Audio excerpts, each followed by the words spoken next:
Well, speaking of which, we'll come back to your law career perhaps a little bit at the end if we have time. Oh, Would you like yes, some? thank you very much. Yeah, we're not doing a Johnny McDonald, Yeah. it's pure water. We'll add the scotch later. So you had this, you had an illustrious career, you were teaching law at, I think, UBC, and you were secretly writing a book, weren't you? Yeah, well, I was always interested I don't know, we don't know what impels us to do things, sometimes crazy things. This was a crazy thing, but I thought I'd really like to try writing fiction. I had no reason to think I could ever do it, but I started it, this little book with the same character I used, but of course that was many, many years before, so everything was different. And I got to the point where actually I had some sort of a very bad manuscript, but McClellan Stewart was actually interested in trying to hire editors to fix it up and publish it, but then I was also offered a position on the bench. And so it was a difficult decision, but I think I made a wise decision. I mean, I think I was probably a lot better lawyer than I was a writer. So I know that. And so I became a judge. And when you're a judge, you really can't have any other career. So I just sort of tanked that idea until I retired. And what was Jilly like then? The first incarnation of Jilly, who was she? I think it's very, very similar. Kind of feisty, a fairly in-your-face person, but somebody who cared about justice and doing a great job, and forging a legal career in a very tough area for women, and at the time, very, very tough. And so I wanted to do that. I wanted to get that out there. I've been reading so many, legal thrillers, that kind of thing. And there was never a competent, uppity, in-your-face woman. And if they did play a role, they were, especially at that time, very nicely domesticated in the sense that they were careful what they said and did and what they wore and one thing and another. And so I thought there really should be some feminine prototypes up there in that genre. So that was my conception. And let me ask you about the genre, because it's so interesting. You could have, done any number of things once you stepped into fiction, but you chose to, do you call it mystery or thriller or both? I don't know. My last book is not as, sort of courtroom heavy as the previous two novels, and that may disappoint some people, but it is all about the law, and it's all about the legal system, which I obviously care a lot about, and how people fare in it. And this one focuses a lot on children and the parent-child relationship, and how we treat our children in our legal system and in our society. So the fiction was a way of exploring some of the things that I'd been living with for many decades as a judge and as a lawyer, but exploring them in a different way. You can present different aspects of a problem, different points of view, without being preachy about it. It's just sort of out there, and you hope that maybe people think about it or find it interesting at least. Get revenge on people on paper that you couldn't in real life. No, I'm not that kind of person. I know this is sometimes that I'm not revengeful enough, but if somebody disses me, it really doesn't matter very much. I'm kind of stoic about it. So I'm be very careful about spoilers, but I think we could say that in this book, Jilly is a new mother. She has a young daughter, and she also is faced with a case in which a girl goes missing, and the child is the child of a famous rock star and his wife, or ex-wife, I think, maybe. Yeah.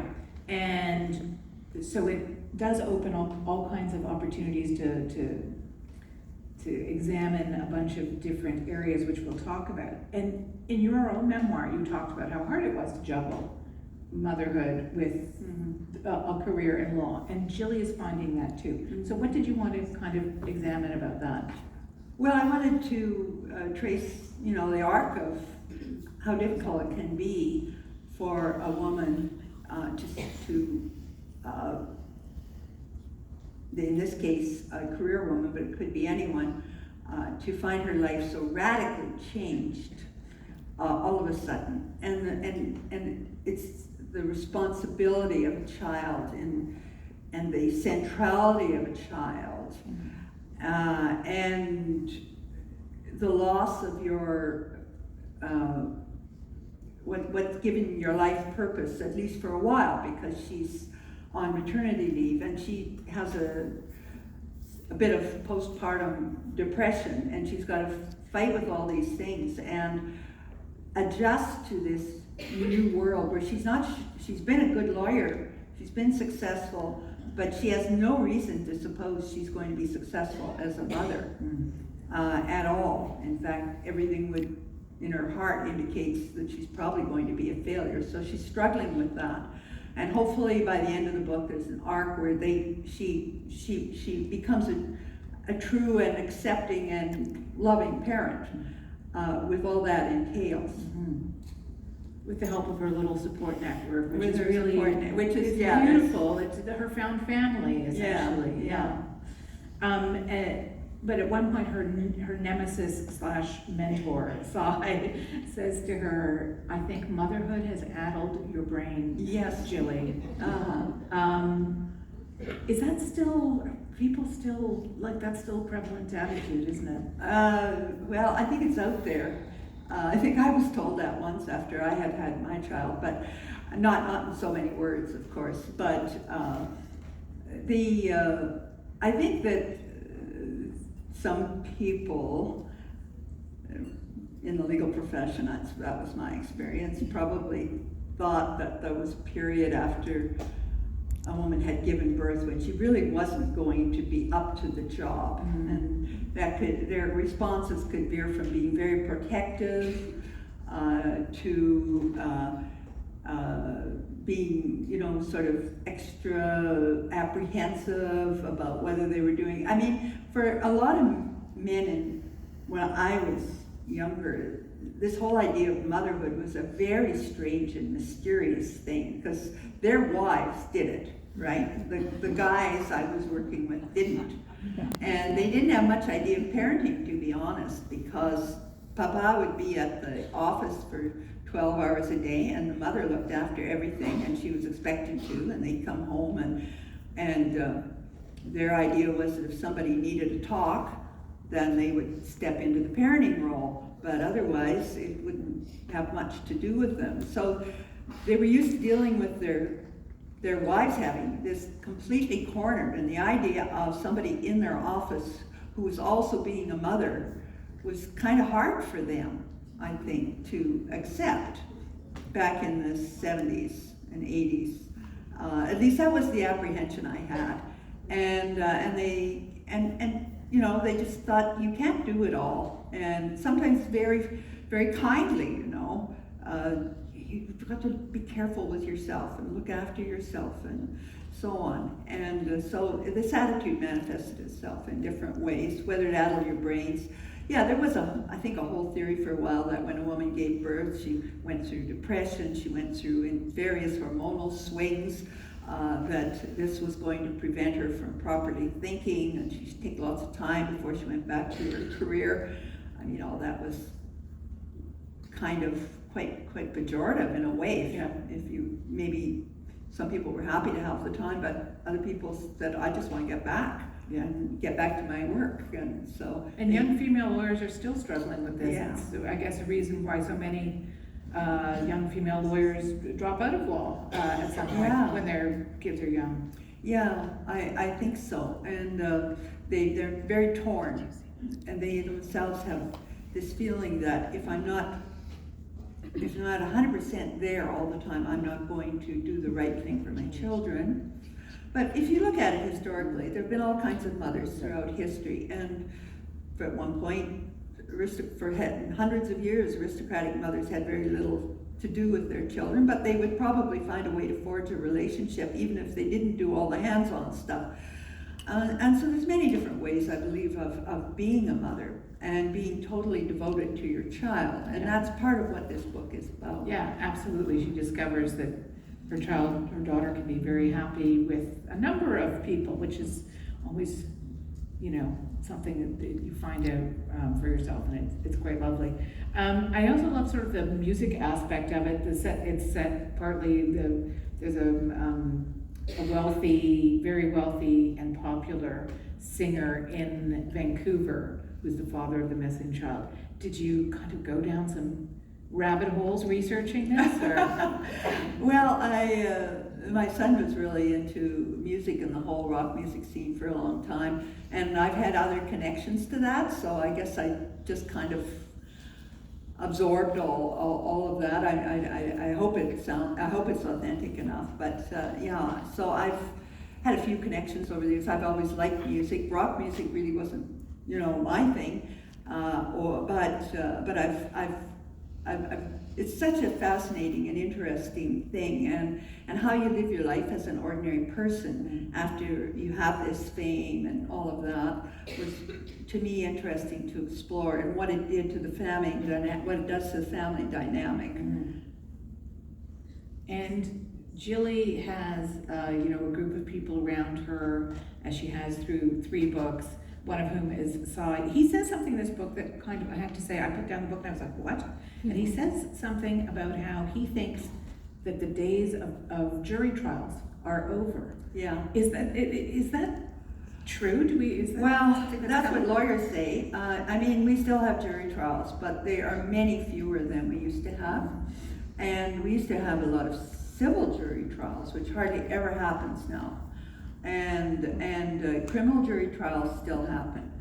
But more and more, it's possible under our law now to even have murder trials without a jury.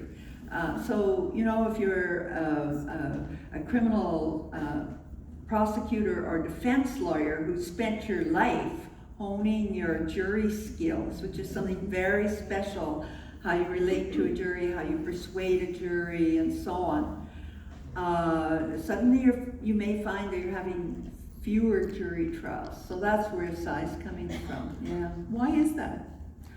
I think jury trials are a little bit cumbersome and expensive, but I think we're still willing to pay for them in a criminal case as a society.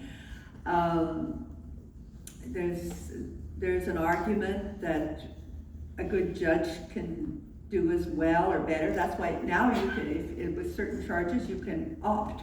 You can say, I'll go judge alone. And if a case depends on a technical legal defense, some lawyers might say, well, you have a better chance with a judge than with a jury. I myself am a big fan of the jury trial. When I was a trial judge, I had a lot of jury trials, some civil and some criminal, and I loved them. And I really developed a lot of confidence in the collective wisdom of the women and men on the jury. Occasionally they would let somebody off that I think I would have convicted if I'd been, but there was a certain wisdom to it, In one case I laughingly call it the defense of local improvement. The guy had killed somebody worse than him, so. Well, I shouldn't say he did, he got acquitted, so there you are. Is it harder to find unbiased juries now that we have social media and, everything, news is everywhere, and a lot of it is not particularly, good or accurate? Yeah. Well, that's something that comes up in this book because the case has a lot of publicity. The father is so famous, everybody is fixated on this little girl who's been the darling of the media and her disappearance, and the whole society is watching it, and they're all tweeting about it, and they have their social media groups, and everybody's talked about it. So how do you get somebody to serve on the jury who says, I haven't formed an opinion about the guilt of the accused, in this case, the mother, and the mother is quite vilified. So that was a concern. In the end, I don't make much of it as the trial approaches. Most people in this particular case are able to, a lot of people say they have made up their minds, but other people say, well, I can keep an open mind. But you know, everybody will know a lot about a sensational case, and even if they say they're going to keep an open mind, you always worry a bit that, especially if the jury of public opinion has already come out with a verdict. You may remember that case in Florida where I mentioned it in the book, but a mother was accused of killing her child, a very young mother. And ABC, NBC, and CBS all ran parallel trials on TV with the actual jury trial taking place in Florida. And when the jury acquitted, there was just an uproar, the public uproar of all the people who've been watching this day by day with soap opera, and each network had its commentators saying, well, that witness I wouldn't have believed, or I would have believed that one, and making their comments about how they would have decided the case. The people who, and most of them I think, who without the instruction of the judge on the law, really carefully put forward and understood, had concluded this woman was that she should be convicted, and I still remember the ire that there was. So it's a different kind of world now, and people second guess jurors. I think it must put a lot of pressure on jurors who may feel the public out there, but hopefully they can still do the job in an impartial way. Yeah. It's fascinating for that reason, the novel, but also because, you know, Vancouver is such a character in the books, and all of sort of, you know, that part of British Columbia as well, the islands. Great mysteries, I think, have great settings, and the setting becomes another character, and I feel like Vancouver is. And so what did you want to, you talk about the toxic drug supply crisis in the first novel, and in this one there's sort of elements of, you know, religious cultism and things. What did you want to explore about Vancouver in this book? Or in any of the books? In any of the books. I guess I'm just interested in, you know, it's such a beautiful city. It's a shining city on the edge of the ocean, mountains around it. But underneath, there's so much human tragedy and misery, and bad things happening, sad things happening. And I'm drawn to the complexity of all that. You know, the great restaurants, the fantastic views, and then juxtaposed with it, the street life, the difficulties people face with mental illness, and drug addiction, and so on. And I don't know, as a human being, I just sort of think, how do I put all this together? And writing is one way to try to tell the truth about our cities. And saying, you know, I haven't lived in Toronto enough to do the same here, but I'd probably be able to tell the same story. It's a gritty story. It's a lovely story. Our cities are wonderful, but they're complicated, and they're just a microcosm of all humanity, which is happy and creative and joyful and very gritty and sad, I guess, and tragic at the same time. And this is why a legal thriller is so great, because there aren't that many places in the world anymore where different people from different strata rub up against each other, but they do in courtrooms and in places like that. So it's a wonderful way of... Yeah, and I think we're good in Canada at bringing people, sure, we have our strata, but we rub up in Canada more than in some other countries. Many countries have developed very strict class systems or caste systems. I mean, there have been writers who said that the United States has a caste system based on color largely. And so those caste systems are designed so you don't rub up against each other, right? That's their social function. But we haven't done that in Canada so much. And at one point, I think we tried to. If you go back in our history, there are periods when there were groups who were in and groups who were out, and we still have had with our Indigenous people, which we're now finally reconciling, recognizing the terrible caste system we had. But generally in our cities, you will find people rubbing up against each other, and from all walks of life. So it's fertile ground for exploration of this sort of thing. Yeah, absolutely. You're still in Vancouver, right? I live in Vancouver for most of the year, and then I spend my summers north of Ottawa, where we have a cottage. You mentioned in your memoir that you're friends with Kim Campbell, I believe, who also lives in I Vancouver. taught Kim Campbell. I don't know what, but I taught her. I want to know A, what you taught her, and B, what you guys talk about now when you get together. Oh, I love Kim Campbell. Well, Kim always knew a lot more than me. That's why I say I don't know what I taught her.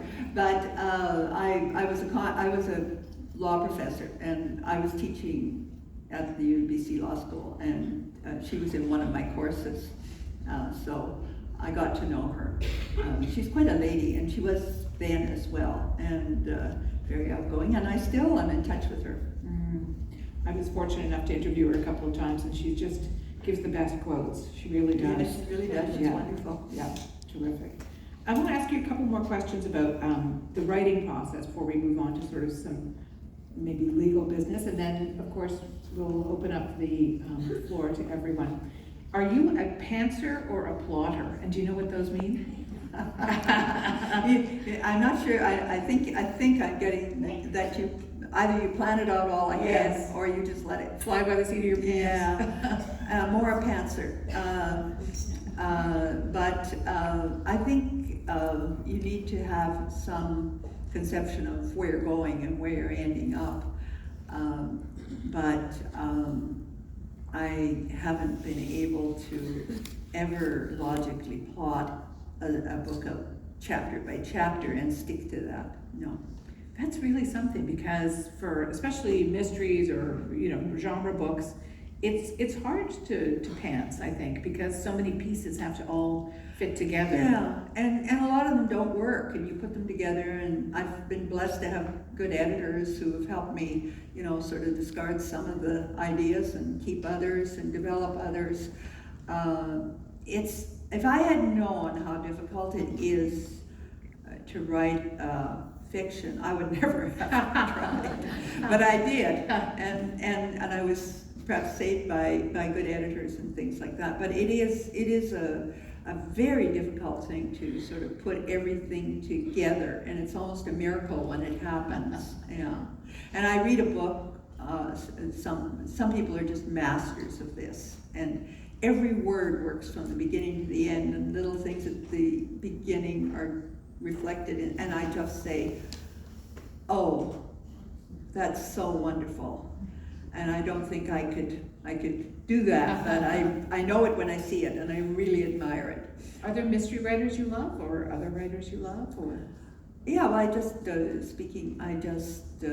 read Anne Patchett's Tom Lake, and it's one of those beautifully crafted books, I felt, that really was unpretentiously telling a wonderful story in a way that was so perfect. Yeah. So there are many people. I like Donna Tartt. I mean, for fiction, there's many others, but I read recently Colm Toibin, and he's just so wonderful at taking a simple story and getting all the nuances in the right place, and it rings so true. Every little thing the people do is real, whereas sometimes you have a sense of artificiality or a bit too much. Somebody's being forced into it. Yeah. But I love it when it's just so natural that you think, oh, that could have happened Or me. of course that character did that. Of There's course nothing it else did. they could have done. It's inevitable. Yeah, Yeah. yeah, and it was wonderful. And yet it isn't in a way. No. Yeah, this is something to be greatly appreciated and admired, I think, when people pull it off really well. Do you know, I'm always astonished at how many novelists I've interviewed who say they know the ending of the book or the last scene before they begin writing. Do you know the ending before you begin writing? Yeah, something like it. Usually there are variations and twists, but in my second novel, it came as a surprise to me. But in the others, I sort of had an idea.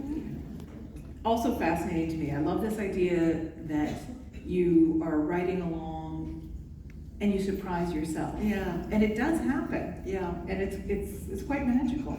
Yeah, well, you think, where did that come from? And there's a lot more going on in our brains than we recognize. And, you know, there's a creative process that's conscious. I'm going to put this word before that word and this paragraph before that paragraph. But there's a whole, when you're working on a creative work, I'm sure it's the same for painters or musicians, there's a whole nother process going on subconsciously, at subconscious levels of the brain. And all of a sudden, that will mesh with the conscious process. And that's very nice when it happens, if it's good. Do you ever have crazy ideas in the shower? I always do. Yeah, well, Showers are where I start to solve many problems. people have said this, and I do. I used to get good ideas when I was having a morning walk with my dog. Not the shower so much, but it's when you relax yourself. Maybe you're taking a walk, maybe you're in the shower, and you're just letting that structure and all those conscious thoughts go. And then it's as though the subconscious thing that's been preoccupying you all night while you slept, it usually happens in the morning for me, is able to break through and somehow enlighten what you're thinking consciously. Yeah, when you give it the space and the freedom to bubble up. Yeah, Yeah. it's so important. I'm just going to ask a couple more questions and then we're going to turn the microphones over to you and the audience. And I will say only questions, no comments, please. We're going to have a lot of questions to get through. So first of all, you just said writing is very hard, and I am not going to disagree with that. And yet you've written 3 novels. Are we going to see more Jilly?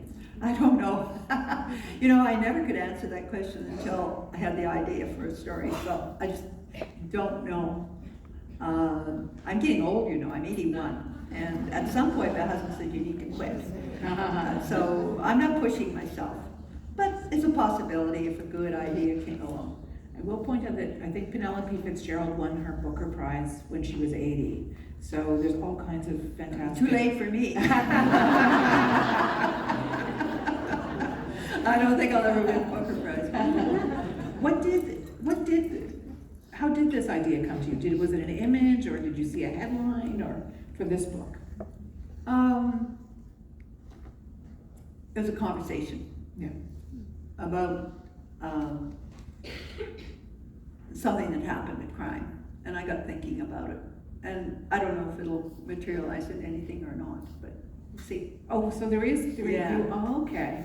See, So it once you could, start, it you could be a can't stop. conversation, it could be a book. I mean, you must know this, you've written fiction as well as nonfiction, but when you put your mind in way of something like creative, shall I say, then everything kind of feeds it, or a lot of different things kind of all of a sudden feed it. So you have a conversation here and that, and you think, oh, what about that? Or you're reading a book and you think, oh, what about, look what that person did, but that would be interesting to combine with the other. And so it's kind of a process that goes along, and usually nothing comes of it. But I think if you've written books, your mind is always working like that. Yeah, absolutely. You're always looking for what you can steal. You're like a magpie. I can steal that. I can Well, you steal know, that. I don't think I would never consciously steal, but you pick up little ideas. borrow. A Yeah. magpie is a good You're thing. too much of a judge. I would never steal.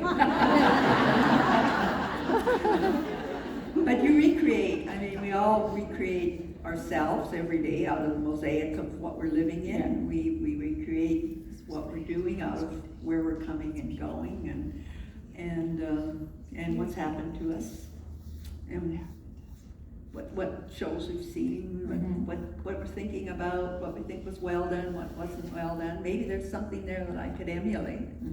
That sometimes happens. Yeah, well, I look forward to Julie number 4.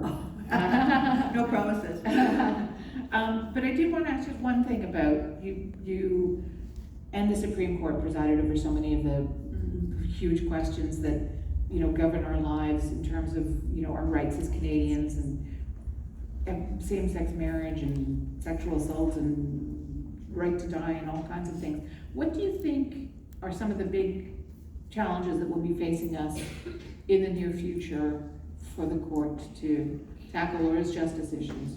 Well, there's I don't know how it will happen, but we are facing a huge issues arising out of I'll call it the media, electronic, internet revolution that we've been going through in the last 2 decades and a little bit more. And it's spun all sorts of legal questions about privacy, about hate speech, about falsehoods that now are treated on the same level as truth. What is truth? And about how people use the media or can use these new digital creations and spaces to harm others. And the law has always been about trying to make sure that people don't harm each other with impunity. That if you harm somebody else, you'll be brought to justice. And we craft our criminal code that way and so on. And we've done that through various revolutions, like the printing press gave rise to libel law and that kind of thing. And I could go on and on and on. How is the law going to grapple with this internet digital revolution that's changed everything? Changed our world so profoundly. And of course it has implications for the press, it has implications for magazines, it has implications, and for politics, huge, but it has real implications for the law. Are we going to be able to maintain a world where society, through the law, says you can't hurt that other person without paying the consequence, without paying for it, setting the rules? That's what we're grappling with now. Parliament has a few bills before it. We're trying to somehow get a hand on controlling the bad effects of the internet. And we take all our information and use it for profit, but often our empires unto themselves.